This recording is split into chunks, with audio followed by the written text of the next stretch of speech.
Good evening, everyone, and welcome to tonight's public hearing. My name is John Urino. I'm the zoning examiner for the city of Tucson. We have two rezoning hearings on the docket tonight. The first is case TP ENT 11226, Phantom Space Wilmot. Ms. Perrell, are you presenting the staff report? Yes, I am. Thank you. Please go ahead. The city of Tucson is initiating a zoning change to city-owned property from rural homestead RH to heavy industrial I2. The purpose of the proposed zoning change is to allow the use of a portion of the city-owned property for research and product development by a private firm, Phantom Space Corporation, to develop the site to expand their current company facility, which designs and manufactures satellites for the commercial space industry. The 640-acre site is located on the northwest corner of Wilmot Road and Pima Mine Road. The site is currently vacant. The proposed project site would be to accommodate a new facility for the testing of liquid-fueled rocket engines. A rezoning to I2 is being requested to allow the proposed research and product development use, which is not allowed in the rural homestead zone. Land use policy direction for this area is provided by Plan Tucson. The rezoning site is located within Plan Tucson's future growth scenario map, which identifies the rezoning site as Southlands. Southlands is a long-term growth area formed predominantly by large tracts of undeveloped land located at the southeastern and southern perimeters of the city. The proposed rezoning is consistent with and supported by the policy direction provided in Plan Tucson, subject to compliance with preliminary conditions. Approval of the I2 zoning is appropriate. And as of this public hearing, there have been 0 protests and 0 approvals. Thank you, Ms. Perrell. Mr. Longacre, would you like to be heard on behalf of the applicant? I would, yes. Thank you for the opportunity to present this project to you tonight. Rob Longacre, I'm with the WB Group. I also wanted to identify the other members of our team that are with me this evening. I have Kevin Burke, Deputy Director, City Tucson Office of Economic Initiatives, and then Mark Lester and Carol Leon. They're both from Phantom Space Corporation. So I'll go ahead and get started and provide a brief presentation and try not to overlap with anything that Lena just introduced to you. So I'm going to share my screen. We have a PowerPoint presentation. So you should be able to see my screen now. Yes. All right. First thing I wanted to talk about briefly is what is the reason that we're requesting the rezoning? And basically, the rezoning will allow the property to be used productively and recruit businesses that will contribute to Tucson's key economic sectors, thereby enhancing Tucson's business climate. And as Lena mentioned, one of those businesses is the Phantom Space Corporation, an existing Tucson-based business. I should also mention that back in November of 2022, the City of Tucson Mayor and Council approved a ground lease agreement between the city and Phantom, but please note that the lease is not yet executed. But the Mayor and Council is aware of the potential to have Phantom on this site and is excited for the opportunity for them to expand their operations within the city of Tucson. In a moment, I'm going to turn over the presentation to Phantom, to Mark Lester, because I'm sure you may have some interest and questions about the operations they propose, and he's much better equipped to explain those. So I'm going to turn the presentation over to him in a moment. But first, I just wanted to provide some additional background indicating why it's appropriate for this entire property to be rezoned and used for industrial uses. The first is this slide gives you some context for the area. You can see the property, it's labeled rezoning area. You can also see other things in the exhibit. For instance, you can see other industrial uses that are located in the area.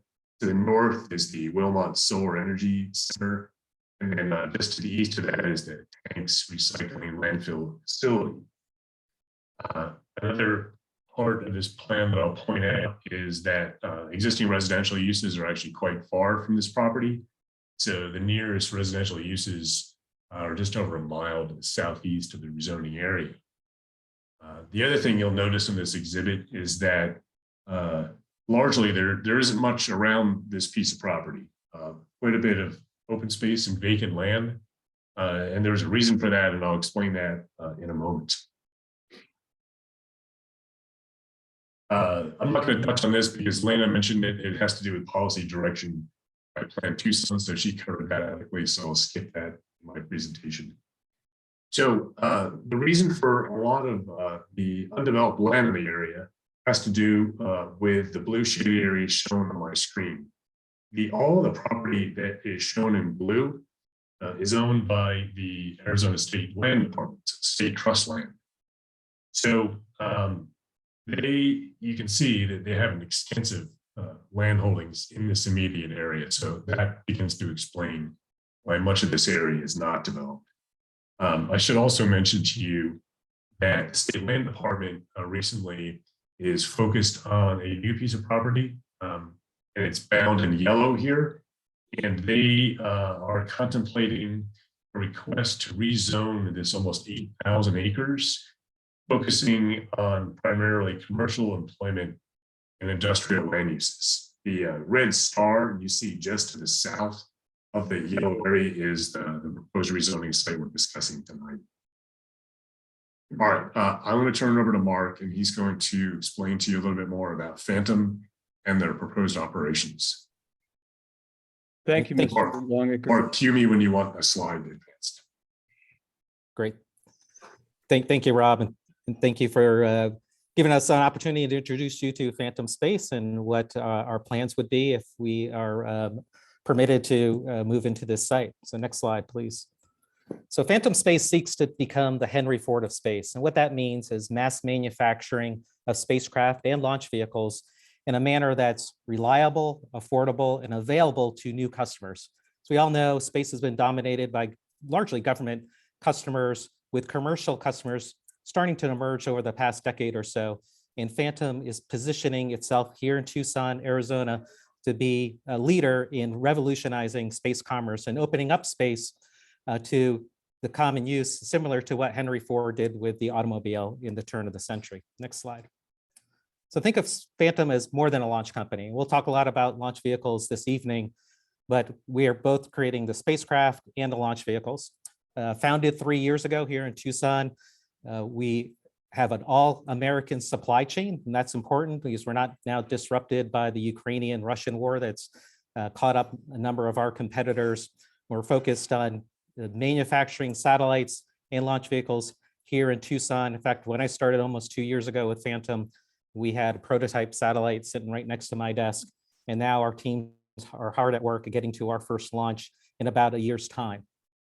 After we demonstrate the launch vehicle, we'll move on to launching customer constellations and satellites. NASA has already contracted with Phantom to launch 4 small sats in 2024, and we're looking forward to working with them on that. And then Phantom plans to launch a Phantom Cloud, which will exchange data on orbit for commercial and government customers.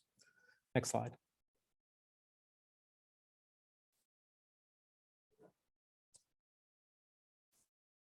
So this is our first launch vehicle. All of our launch vehicles are named after racetracks. So Daytona Block 1. When it comes to rockets, this is on the small class side. It's all of about 60 feet tall, only 5 feet in diameter. And we use 9 Hadley engines, which are designed and manufactured by Ursa Major in Colorado. And that's where they do all of the engine testing. And then we integrate it onto our rocket. So we use 9 on the first stage, 1 on the second stage. This is an aluminum bodied rocket, pretty simple when it comes to rockets, expendable at this time. In the future, we will have reusable vehicles. This works off of kerosene and LOX. So think of this, not too uncommon from jet aircraft, an F-15 or an F-22 of the Air Force, similar thrust levels and very similar fuels. Next slide. So where do we launch these? We launch them at Space Force bases primarily. Vandenberg Space Force Base in California is our workhorse to get into polar orbits, where we put satellites that travel over the North and South Pole to provide total Earth coverage. We'll also launch out of Cape Canaveral Space Force Station in Florida to get into orbits that are closer to the equator. And then we'll also look at launch sites in Alaska and also internationally. But we're looking forward to our first launch out of Vandenberg in about a year's time. Next slide. So we like to test like we fly. And so static hot fire testing and other stage level testing are important. This is a image of a test we did at Spaceport, New Mexico, Spaceport America, excuse me, in New Mexico. It's about a 5-hour drive east. The team deployed out, all the ground support equipment you see here in that stage, which is akin to our second stage with one Hadley engine on there. We had to deploy out. This was quite an undertaking, but we had great success. The engine performed as expected. The team learned a lot about operating this vehicle, and this is the type of setup that we plan to do at Wilmot. So, Next Mr. slide. Lester, Yes, sir. by static, I take it you mean the rocket does not go up? That is correct. It's bolted down to the test stand. Yes, sir. Got it. Thank you. Yep. Good clarification. Good, Rob. So this is what in the center of the parcel that we would put it. It looks like a launch site, but they would not be used for launch. Everything would be tied down for safety. We separate the fuel from the oxidizer and the rocket. We do envision a separate small pad you see there on the bottom left for tank testing that would not be firing the rocket. And so we clear out the area. And one reason why we need so much area is to ensure that everyone's is back away from the test site. Next slide. So why would, what's the importance of doing tests and the economic impact of this? So I mentioned earlier that when we did the test in November, we had to deploy about a dozen staff plus our key suppliers out to New Mexico. They're away from their families, away from home. It cost a lot of money, right, for lodging and for meals. We also had to rent a number of pieces of equipment. We also bought out there. We had to buy fuel and liquid oxygen and other commodities. So there was a lot of money that we could have spent here in Tucson and we want to spend in the future here in Tucson, and also keep our employees at home. When we can keep our employees home, they're more efficient, they're happier, their families are happier. So this is a win for our employees, a win for Phantom, and a win for Tucson if we can have testing done here locally. Next slide. So what does testing look like? As I mentioned before, the engines are actually all tested and proven out up in Colorado, and that can involve dozens of tests a day, certainly multiple tests a day. They come to us fully qualified and accepted. We integrate them onto our rocket stage, and that's where we're doing a system level test to ensure everything it works out. So for that, we only have to light the engines for a short period of time, typically 20 seconds, maybe up to a minute. On occasion, we will want to do what we call a full mission duration test of one engine for our second stage to ensure that when it's in space, it can burn for up to 9 minutes. But we don't like doing that very often because it's a lot of wear and tear on the infrastructure. So that'll be a very occasional thing that we do. If we're permitted to move forward on the site, we'll start construction on it in a few months' time, and then look at starting doing testing at the end of this year on a quarterly basis, and then ramp up to every 6 weeks. And then eventually in the out years, we anticipate getting to a cadence of every other week as we are doing a final system level check of a rocket before we send it out to Vandenberg or other launch sites for launch into orbit. We, for a lot of good reasons, one being our core principle of work-life balance for employees, we want to do testing during normal hours on Monday through Friday. That's important for our efficiency, but on occasion, we may get jammed up and need to have extended hours or Saturday hours on, and we want to use those very sparingly. And the reason why we would do that is if the team is ready, we've got the rocket ready to go, but then there's a glitch and we resolve that glitch, we want to have some flexibility to extend it to the early evening hours in order to complete that test.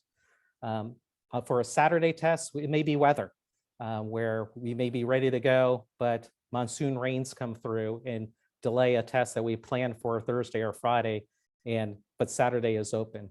So having that flexibility as an option to then go outside of normal hours would be a valuable option for Phantom, but one that we only want to use on occasion because it just does disrupt our employees' work schedule. And that doesn't make sense for us. We have to pay overtime in this case as well. So it doesn't make sense for the business either.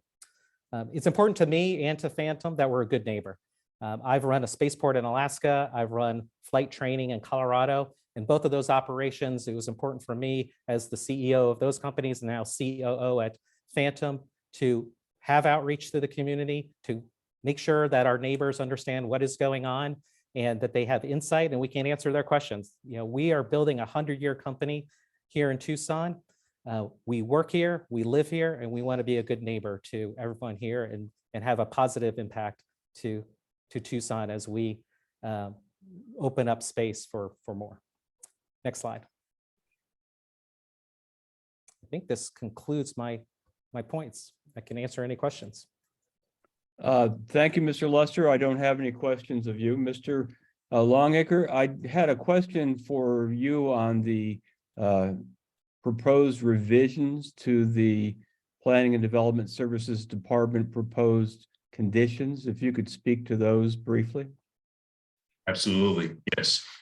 We have been discussing with staff, with Linda and John Beadle, about amendments to 2 of the conditions. And I just brought up on my screen the first one, which is condition 5, and that had to do with the days and times that hot fire testing is permitted.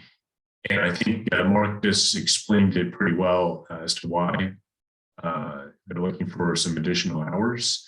So on the right of the screen in the red, you would see the flexibility that we're requesting for those testing hours, expanding testing Monday to Friday from 8 a.m. to 9 p.m.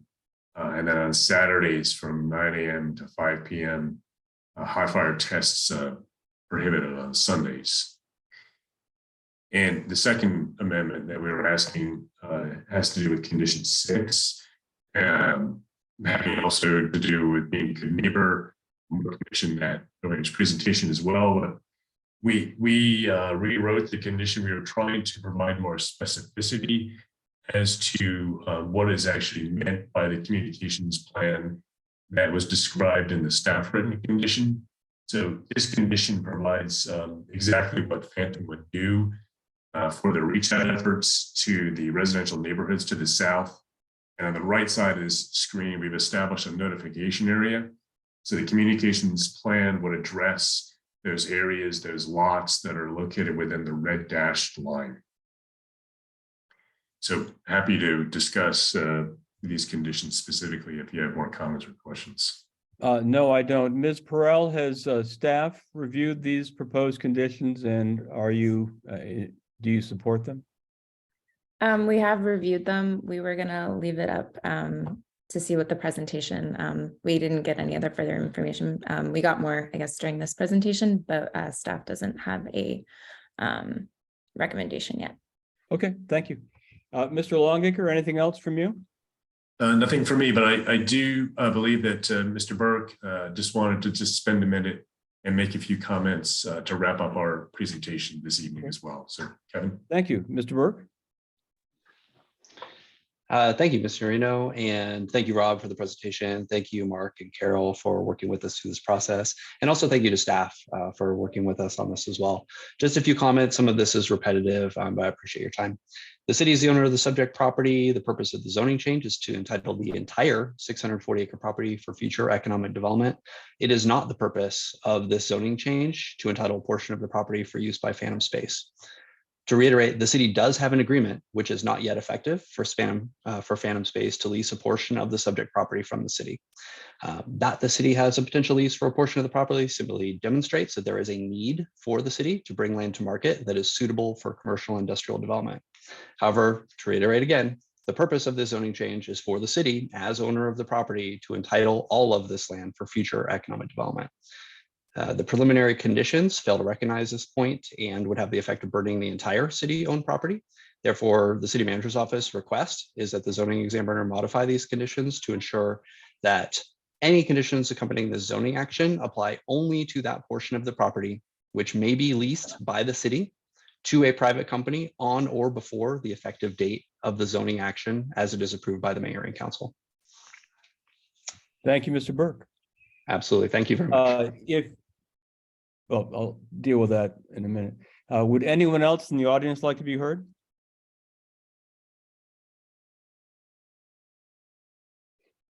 Hearing no one, I have 2 items of homework. If I can impose on Mr. Burke and Ms. Perrell. Mr. Burke, if you would send me an email copying all parties present at tonight's hearing, meaning Mr. Longacre. For his clients, just Mr. Longacre will be sufficient, copying PDSD and sending it to me with that last point you made, which is making clear that any conditions imposed as a result of the rezoning case affect only the property which may be leased to Phantom and not the remainder of the rezoning property. That would assist me greatly, and I would appreciate that. And Ms. Perrell, if you and your colleagues within PDSD could confer between now and, let's say, Wednesday of next week, with my preliminary report being due on Thursday.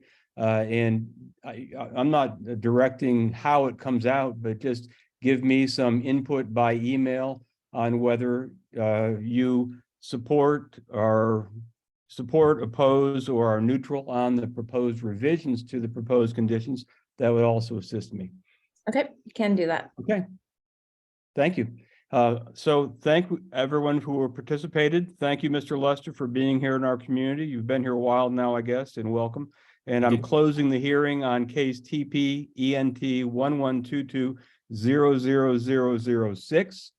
And I'll ask later why we have different numbering now, which is so user-friendly. So we have another case tonight, and that is case TP ENT 1122-00005, Tucson Boulevard Cultivation. Mr. Struve, are you presenting the staff report? Yes, I am. Please go ahead. Thank you. This item is a request to rezone approximately 5 acres from PI Park Industrial to I-1 Light Industrial. The site is located near Tucson International Airport, approximately 1,275 feet south of the intersection of East Valencia Road and South Tucson Boulevard on Tucson Boulevard. The rezoning would allow for the expansion of an existing marijuana cultivation use into a vacant industrial space. The subject site is currently split zoned as both I-1 and PI. This use, which requires I-1 zoning, is classified as marijuana dispensary offsite cultivation location / manufacturing location by the Unified Development Code. The proposed rezoning area is covered by Plan Tucson in the Keno Area Plan Industrial Site Number 1.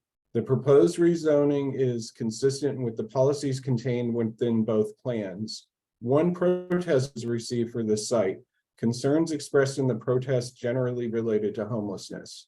The proposed rezoning site is previously developed, and the proposed marijuana cultivation use will use the existing buildings and vehicular use areas.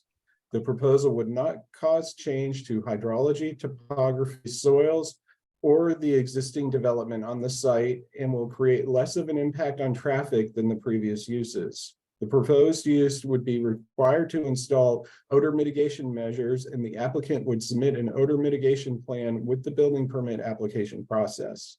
The Planning and Development Services Department has reviewed this request and recommends approval of the rezoning subject to the submitted preliminary conditions. Thank you, Mr. Struve. Mr. Underwood, would you like to be heard on behalf of the applicant? Yes, sir, Mr. Urino. Thank you for hearing me this evening, and I just want to say I'm kind of coming to you guys tonight in my car, to put it frankly, because it's been a busy day and I'm in between appointments, but bear with me and hopefully we can get everything. I'm using my hotspot here, so hopefully I can get my presentation to pop up here. It's very brief. Carver, thank you very much. You did an excellent job of presenting this evening, and I really don't have too much more to share other than to just show some exhibits here and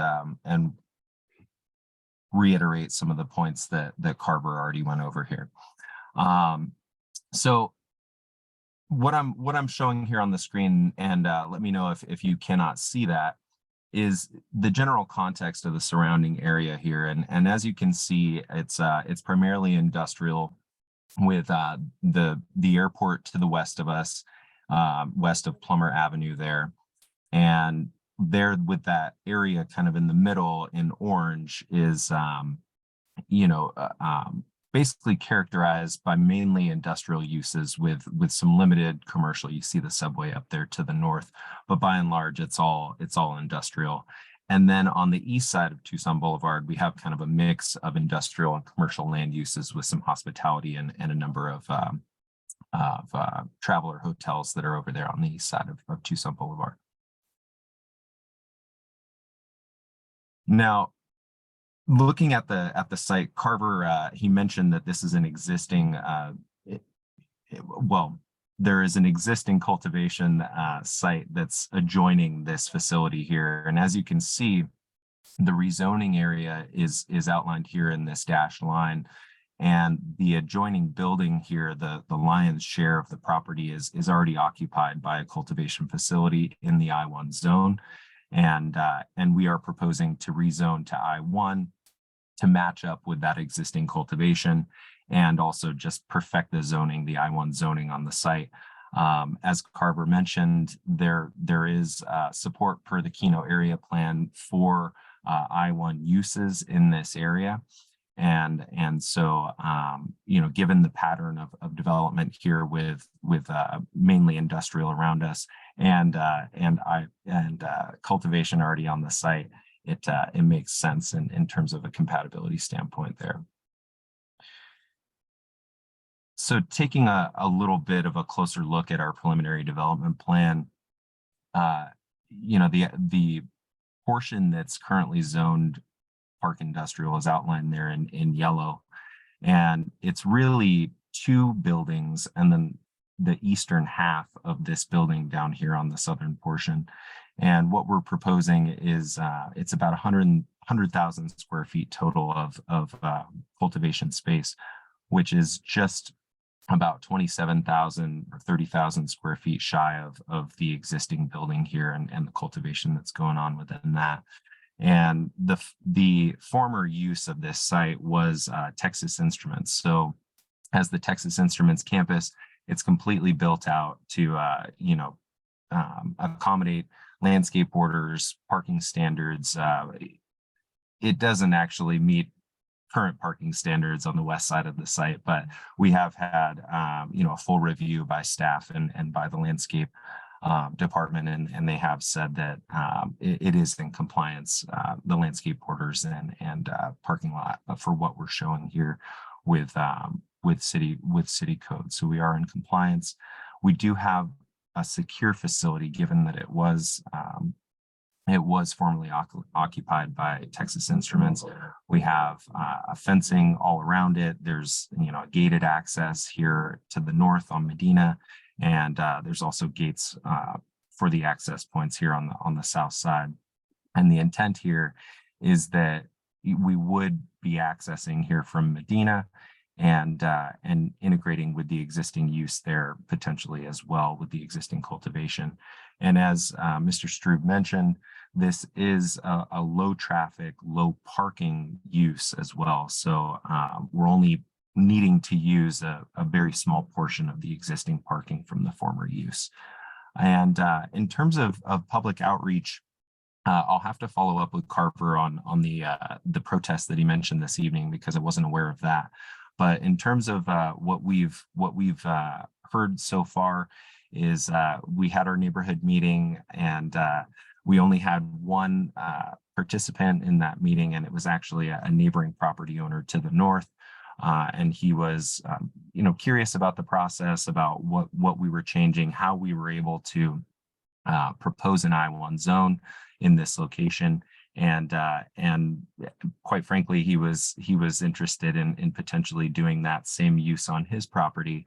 But I believe he is in conversations with Pima County to have the space, the vacant building that he has there to the north. It was formerly a call center occupied by undocumented refugees that the Pima County is responsible for finding housing for. So that may be what our tenant to the north is. And that was pretty much all of the interaction that we've had on this project thus far. And with that, I'll open it up to any questions that you might have, Mr. Urino. Thank you, Mr. Underwood. I don't have any questions. Appreciate it. Would anyone else in the audience like to be heard on this case?